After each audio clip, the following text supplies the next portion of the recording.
My name is Nellie, and for as long as I can remember, I've been the afterthought in my family. Growing up, it was always about my younger sister, Emma, the golden child, the shining star, the one who could do no wrong. Emma was the daughter my parents had always dreamed of having. Me? I was the awkward one, the bookworm, the girl who'd rather solve math problems than socialize at parties. Don't get me wrong, I loved learning and was good at it, but in a family that valued charm over intellect, I might as well have been invisible. I remember one particular day when I was 12 and Emma was 10. We were at a family barbecue, and I had just won a regional spelling bee. I was bursting to share the news with anyone who'd listen. Mom, Dad, guess what?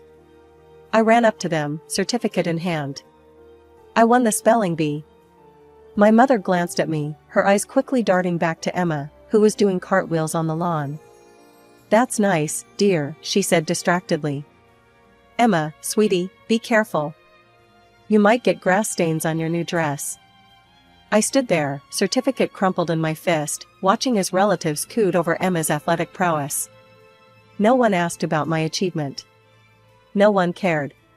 Our parents' favoritism wasn't subtle. Emma got new clothes, I got hand-me-downs. Emma got dance lessons, I got library cards. Emma got praise and attention, I got used to disappointment. As we grew older, the pattern continued. Emma blossomed into a beautiful teenager, popular and vivacious. I retreated further into my books and numbers, finding solace in the worlds where merit mattered more than charm. Nellie, why can't you be more like your sister? Became a common refrain in our household.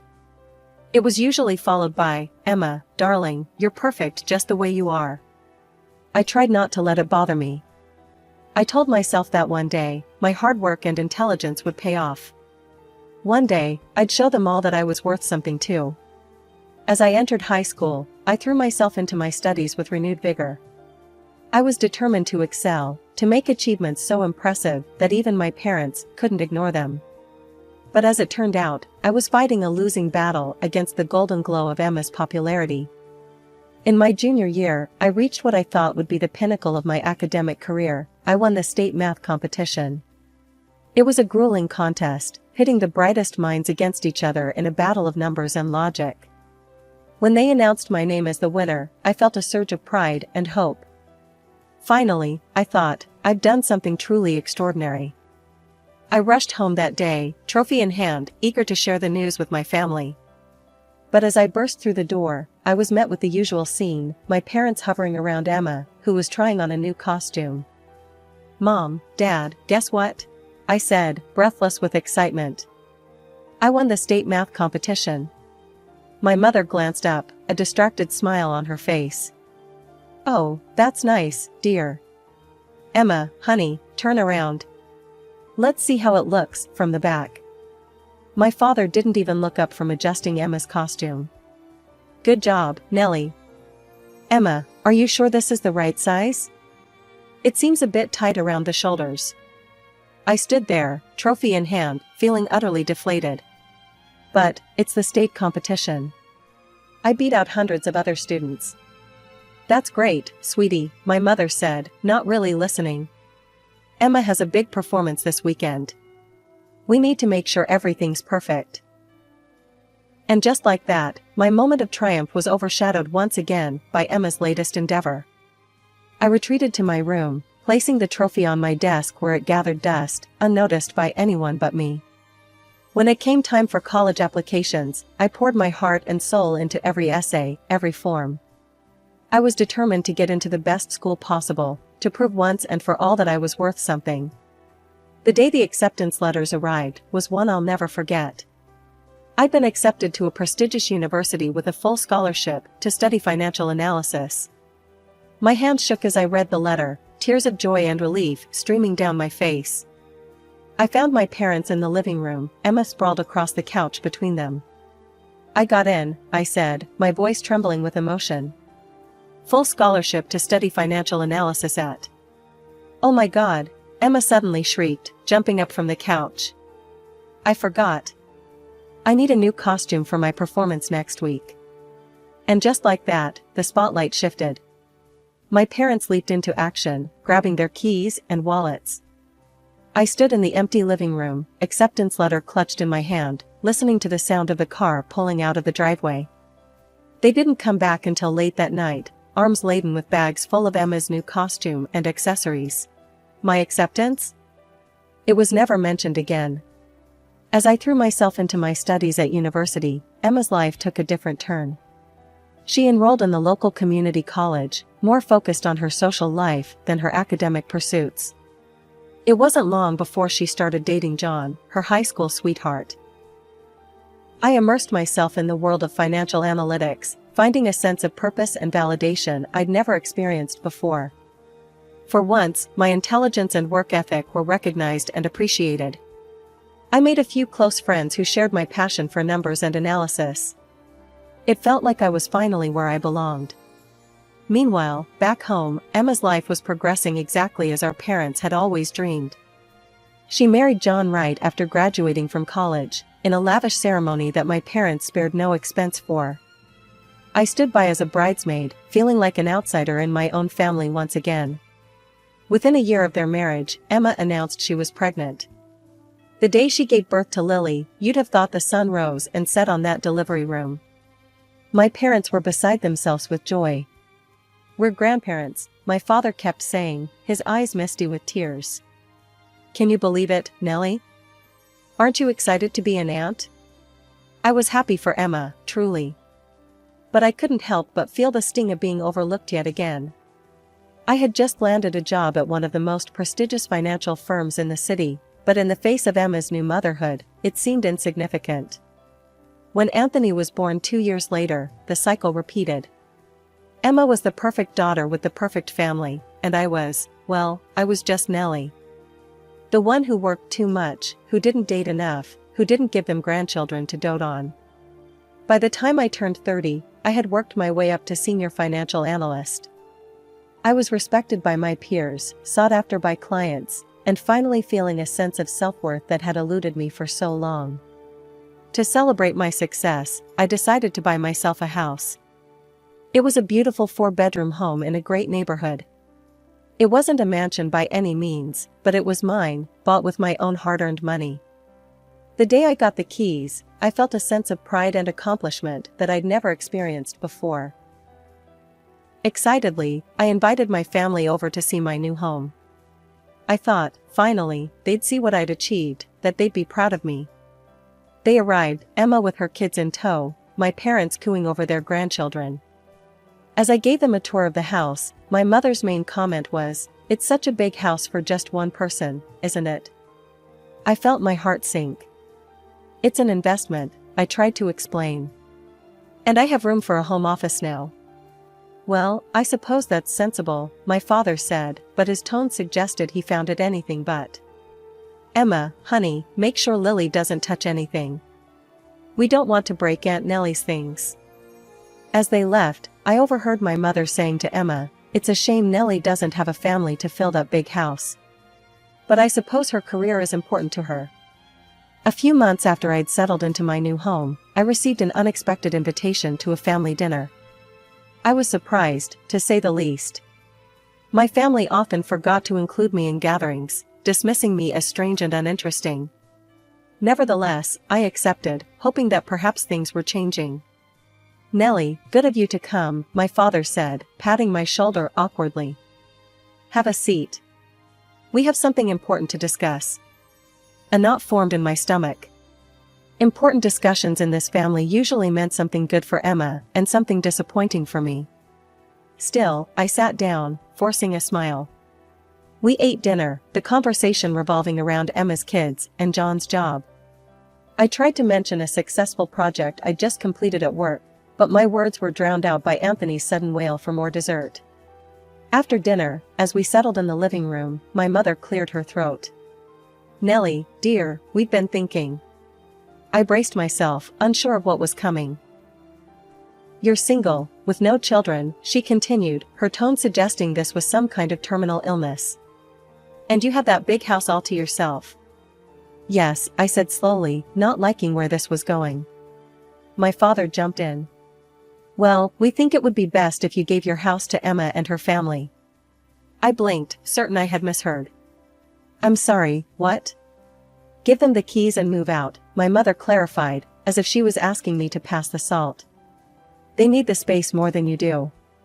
I looked around the room, waiting for someone to laugh, to say it was all a joke. But all I saw were serious faces. Emma sat looking smug, while John patted her shoulder condescendingly. You're joking, right? I finally managed to say. Now, Nellie, my mother said, her voice taking on that patronizing tone I knew so well. Don't be selfish. Emma needs her own space more than you do. You're just one person, after all. It's your sisterly duty, my father added, as if that settled everything. Family helps family. I felt like I was in some kind of twisted alternate reality. But, it's my house, I said, my voice barely above a whisper. I bought it with my own money. I worked hard for it. Oh, come on, Nellie, Emma chimed in, her voice sickly sweet. You know how hard it is raising 2 kids in our small apartment. You'd be doing us such a favor. I stood up, my hands shaking. No, I said, my voice growing stronger. Absolutely not. I'm not giving you my house. The room erupted. My parents started listing all the sacrifices they'd supposedly made for me over the years. Emma went on about the difficulties of raising children. John sat there, nodding along as if this whole scenario was perfectly reasonable. As I walked out, I heard my mother call after me, think about it, Nellie. Don't be selfish. In the days following that surreal dinner, my life turned into a circus of unwanted attention. It seemed my parents had spread the tale of my selfishness far and wide among our extended family. Suddenly, relatives I hadn't spoken to in years became experts on my life, bombarding me with calls and messages. One afternoon, I picked up a call from my great-aunt Mildred, a woman I hadn't seen since I was a teenager. Nellie, she croaked into the phone, I heard about your situation. How could you be so heartless? You're nothing but an old maid saving money for no good reason. The next day, my cousin Mike, whom I barely knew, sent me a text. Hey Nellie, heard you're being difficult. Why don't you just move to a remote island and live as a hermit? You're already an outcast and a loner anyway. 2 weeks after the disastrous family dinner, I found myself at home, nursing a bad cold. As I sat on my couch, wrapped in a blanket and sipping hot tea, I heard an odd noise coming from my front door. A distinct sound of someone fumbling with the lock. My heart began to race. Was someone trying to break in? I set my tea down quietly and crept towards the door, my legs shaking beneath me. Pressing my eye to the peephole, I nearly gasped out loud. There, on my front porch, were my sister, my parents, and John. Emma was kneeling by the lock, a hairpin in her hand, while my parents kept watch. John stood a little way back, looking nervous. Without thinking, I yanked the door open. They all jumped back, startled expressions on their faces. What the hell do you think you're doing? I demanded, my voice hoarse from my cold but filled with anger. For a moment, they all stared at me, caught red-handed. Then, to my utter disbelief, my mother spoke up. We thought you'd be at work. We were just going to move in. Move in? I repeated, incredulous. You mean break in and squat in my house? Now, Nellie, my father interjected. We knew you wouldn't have called the police on us. We're family, after all. I looked past them and saw a car parked in my driveway, loaded with boxes and suitcases. They had actually planned to move in behind my back. Get off my property, I said, my voice low and dangerous. Now, or I will call the police. I pulled out my phone and dialed 911, holding it up so they could see. Last chance, I said. Leave now. They stared at me for a long moment, disbelief written across their faces. Then, slowly, they began to retreat. I watched them drive away, my whole body shaking. Once they were out of sight, I closed the door, locked it, and slid down to the floor, my back against the solid wood. The very next day, I contacted a security company and had surveillance cameras installed around the perimeter of my property. These weren't just any cameras, they came with a voice recording function. But technology alone wasn't enough. I'd always wanted a dog, and now I had the perfect reason to get one. I headed to the local animal shelter, determined to find a companion who could also serve as a guardian. That's where I met Max. He was a large, mixed-breed dog with intelligent eyes and a wary demeanor. The shelter worker told me his story. He'd been abandoned by his previous owners for being too protective. I saw past his gruff exterior to the loyal, loving dog underneath. Max and I bonded quickly. At home, he was gentle and affectionate, always by my side. But when strangers approached the house, he transformed into a vigilant guardian, his deep bark a warning to anyone who might think of trespassing. I set up a beautiful kennel in the backyard for Max, complete with a cozy doghouse and plenty of toys.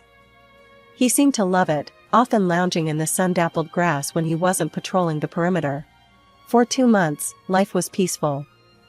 But a work emergency called me out of town for a weekend. I was reluctant to leave, but my neighbor, Mrs. Johnson, assured me she'd take good care of Max. She adored him, often bringing him treats and taking him for walks when I worked late. I left feeling relatively at ease. But on the second night of my trip, my phone rang. It was Mrs. Johnson, and she sounded frantic. "Nellie, dear, there's been an incident," she said, her voice shaking. "Max, he bit the stranger. Chased them right out of the yard and down the street. The police are here now." I caught the first flight back, my mind whirling with possibilities. When I arrived home, I was met with a scene straight out of my nightmares. My parents' car was parked in front of my house. Emma was there, looking both angry and smug. And to my horror, there were 2 police officers standing in my driveway. I approached cautiously. "What's going on here?" One of the officers stepped forward. "Ma'am, we've had a complaint about your dog attacking someone. Can you tell us what happened?" Before I could respond, Emma cut in. "Her monster of a dog attacked my husband. Jumped right over the fence and bit him. He could have been killed." Suddenly, everything clicked into place. The bite, it had been John. "That's not true," I said firmly. "My dog was protecting my property from intruders. If your husband was bitten, it's because he was trying to break into my house." Emma's face turned an ugly shade of red. "Liar, put that beast down before it hurts someone else." My parents, who had been oddly quiet, now chimed in. "We'll be pressing charges," my father said, a gleam in his eye. "You'll have to pay for John's medical bills, of course." The officer looked between us, clearly sensing the family tension. "Ma'am, due to the complaint, we're going to have to take your dog to the kennel for evaluation. If he's deemed aggressive, he may have to be put down." My heart sank as I watched animal control load Max into their van. He looked at me with confused, sad eyes, and I felt tears well up in my own. As the officers and animal control drove away, my mother approached me. In a low voice, she said, "You know, Nellie, all of this could have been avoided if you'd just given us the house. It's not too late. Give us the house, and we'll drop the charges. Otherwise, well, you know what happens to aggressive dogs." As I stood in my driveway, watching my family drive away with smug satisfaction, a sudden realization hit me like a bolt of lightning. The security cameras. I rushed into the house, my heart pounding in my chest. My hands shook as I booted up my laptop and accessed the security footage from the previous night. As the video began to play, I held my breath, praying that the cameras had captured what I needed. The footage was crystal clear. I watched as Emma and John crept up to my front door, looking furtively over their shoulders. Max appeared on screen, his hackles raised, a low growl emanating from his throat. Then, I heard Emma's voice, clear as day. "John, kick the dog. When it bites you, we can accuse Nellie and demand compensation. Or better yet, we can get the whole house in exchange for the dog's life." I felt sick to my stomach as I watched John cruelly kick Max. The dog, surprised by the sudden attack, latched onto John's leg in self-defense. Emma let out an ear-piercing scream, causing Max to release his grip immediately. The two of them ran away, leaving Max looking confused and distressed. The next morning, I called my parents. Keeping my voice steady, I said, "I think we need to have a serious conversation. Can you all come over to my house?" There was a pause on the other end of the line. Then, my mother's voice, sickly sweet, "Of course, dear. We'll be right over." An hour later, they all arrived, my parents, Emma, and John, his leg conspicuously bandaged. As they filed into my living room, I could see the triumph in their eyes. They thought they had won. Emma immediately began to wander around the room, pointing at various items. "We'll need to get rid of this ugly lamp," she said, her voice dripping with disdain. "And this couch simply won't do. We'll replace it with something more family-friendly." I bit my tongue, letting her continue her presumptuous tour of my home. Finally, I cleared my throat. "Before we discuss anything," I said, my voice calm despite the anger boiling inside me, "I think you should watch something." I gestured towards the large TV mounted on the wall. "Please, have a seat. All of you." Confusion flickered across their faces, but they complied, settling onto the couch. Emma perched on the armrest, a look of irritation on her face. As the security footage played on the screen, I watched the color drain from my family's faces. Their expressions morphed from confusion to shock, and finally to horror as they realized their scheme had been caught on camera. Emma was the first to break the stunned silence. It was just a prank," she sputtered, her voice shrill with panic. "We didn't mean any harm." John nodded vigorously, wincing as the movement jostled his injured leg. "Yeah, just a joke that got out of hand. No need to make a big deal out of this, right?" My parents, however, seemed to grasp the gravity of the situation. My father leaned forward, his face ashen. "Nellie, sweetheart, let's not be hasty. There's no need to make this public. We can work this out as a family." I couldn't help but smile, a cold, humorless expression that made them all flinch. "It's a bit late for that, don't you think?" I said, glancing at my watch. "And speaking of late, I believe we have some guests arriving."